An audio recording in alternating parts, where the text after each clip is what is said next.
Hello and welcome to a new video. একটি গুরুত্বপূর্ণ ভিডিওতে সকলকে স্বাগত জানাই। প্রাইমারি সংক্রান্ত এটা ভিডিও অবশ্যই।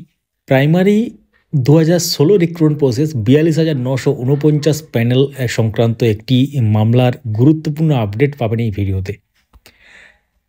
অবশ্যই চ্যানেলটিকে সাবস্ক্রাইব করে পাশের বেল আইকন প্রেস করে অল করে দেবেন এবং যারা ফেসবুক থেকে দেখছেন আমাদের এই পেজটিকে ফলো করতে ভুলবেন না।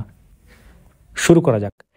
তো মামলার মূল বিষয়বস্তুতে যাওয়ার আগে কিছু ব্যাপার বলে রাখি, তাহলে সবার বুঝতে সুবিধা হবে। সেটা হচ্ছে এই মামলাটি হচ্ছে টেট 2014 থেকে প্রথম দফায় যে নিয়োগ অর্থাৎ 2016 রিক্রুটমেন্ট প্রসেস বলতে পারেন 42,949 প্যানেলের ব্যাপার নিয়ে আর কি। এরপরও আরও নিয়োগ হয়েছে 2020 রিক্রুটমেন্ট প্রসেস যেটা 16,500 এবং তারপরও 2022 রিক্রুটমেন্ট প্রসেসও কিন্তু টেট 2014 থেকে অনেকেই কিন্তু চাকরি পেয়েছেন। কিন্তু এই ভিডিওতে আমরা 2016 রিক্রুটমেন্ট প্রসেসের একটি মামলা সম্পর্কে আলোচনা করব।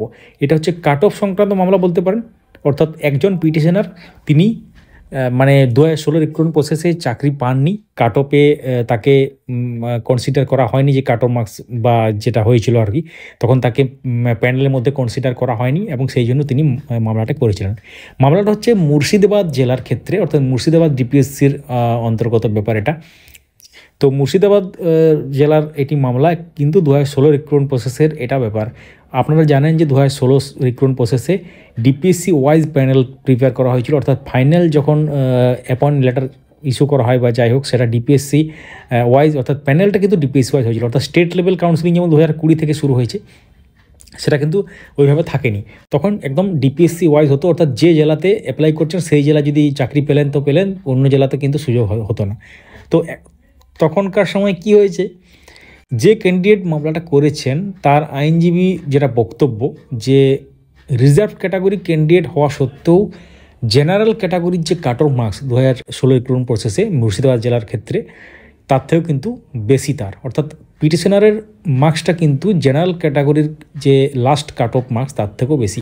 অর্থাৎ তিনি প্যানেলে থাকার যোগ্য ছিলেন, কিন্তু তাকে প্যানেলে স্থান দেওয়া হয়নি বা তাকে কনসিডার করা হয়নি, তিনি চাকরি পাননি, সেই জন্য মামলাটা হয়েছে। তো যখন এবং পর্ষদের পক্ষ থেকে অবশ্যই আইনজীবী উপস্থিত ছিলেন এবং অনারেবল জাস্টিস বিশ্বজিৎ বসু এজলাসে মামলাটি গতকাল উঠেছিল। তো প্রথমে যখন পিটিশনার পক্ষের আইনজীবী মামলাটা নিয়ে আসেন অনারেবল জাস্টিসের কাছে, তখন মাননীয় বিচারপতি বিশ্বজিৎ বসু জানান যে এত দেরি করে কেন এলেন। মামলাটা আপনারা জানেন যে 2016 সালের রিক্রুটমেন্ট প্রসেসের কথা হচ্ছে, এখানে 2017 নিয়োগ বলতে পারেন, যাই হোক।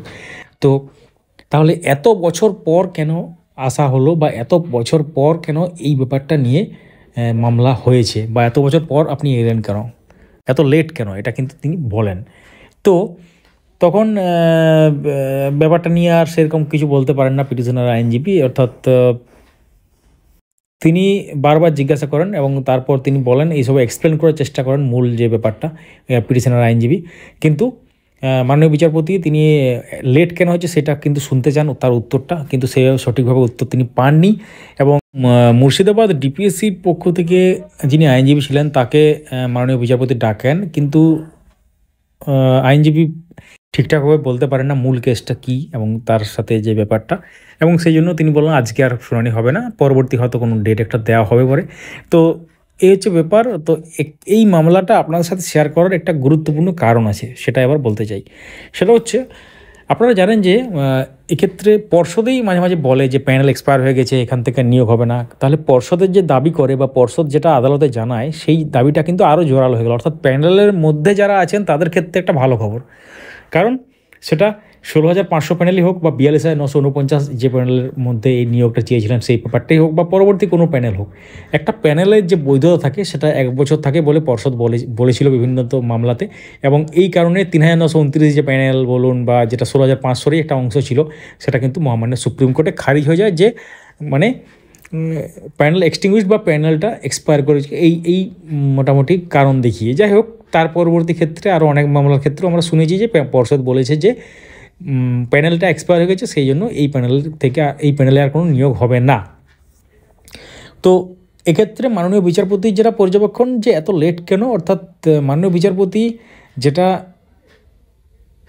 বারবার শুনতে চাইলেন, সেটার উত্তর কিন্তু পেলেন না। অর্থাৎ লেট কেন করা হয়েছে সেটা কিন্তু ঠিকঠাকভাবে বলতে পারলেন না পিটিশনাররা, আইনজীবী। তো এখন দেখার বিষয় যে পরবর্তী ক্ষেত্রে যে মামলাগুলো হবে পুরনো প্যানেলের সঙ্গে সম্পর্কিত, অর্থাৎ সেটা 42,949 প্যানেল হোক, 16,500 হোক বা 9533 হোক, যাই হোক, তো সেই ক্ষেত্রে কিন্তু মাননীয় বিচারপতি প্রথমেই জানতে চাইবেন, হয়তো পুরনো প্যানেলের থেকে যদি কোনো কেস হয় তাহলে কিন্তু জানতে চাইবেন যে এত লেট কেন, হোয়াই সো লেট, এটা কিন্তু তিনি জানতে হয়তো চাইতেই পারেন। তখন কিন্তু পিটিশনার পক্ষের ক্ষেত্রে যে উত্তর সেটা কিন্তু নাও থাকতে পারে। কারণ আপনারা জানেন যে নিয়োগ প্রক্রিয়া যখন সংগঠিত হয়, কোনো কেউ যদি মনে করে সে ডিপ্রাইভ হয়েছে বা তাকে বঞ্চিত করা হয়েছে, তাহলে কিন্তু সেক্ষেত্রে মামলা করাতে যদি লেট করা হয় তাহলে কিন্তু এরকম ধরনের ব্যাপার উঠে আসতে পারে আদালতে। কিন্তু একটা ব্যাপার মনে রাখতে হবে, কারণ নিয়োগ যখনই হোক, প্যানেল যেটা ব্যাপার, সেই প্যানেল কিন্তু অ্যাকচুয়াল প্যানেল তো পাবলিশ হয়নি, সেটা আলাদা ব্যাপার, কিন্তু ব্রেকআপ অফ মার্কস যেটা, সেটা কিন্তু অনেক বছর পরে পাবলিশ হয়েছিল, তারপর সেটা তুলে নেওয়া হয় এরর বলে, যে এরর আছে এটাতে, তারপর কিন্তু আর পুনরায় কিন্তু প্রকাশ পায়নি আর, কারণ সেটা হয়তো প্রকাশ পাওয়ার কথা ছিল কিন্তু সেভাবে কিন্তু প্রকাশ পায়।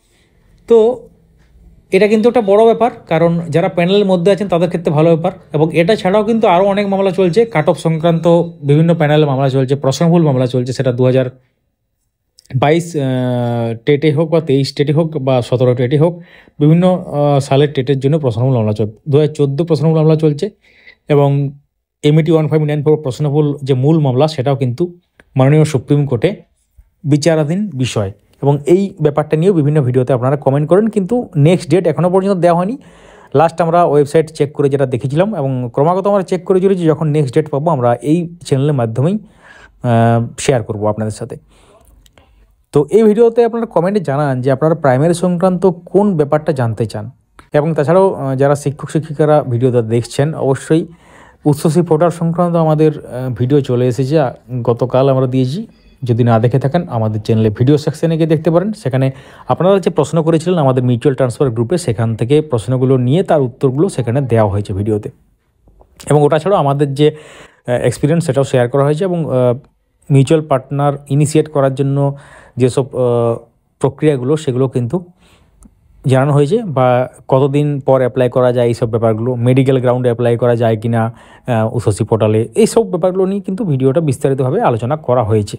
যারা দেখেননি অবশ্যই দেখতে পারেন।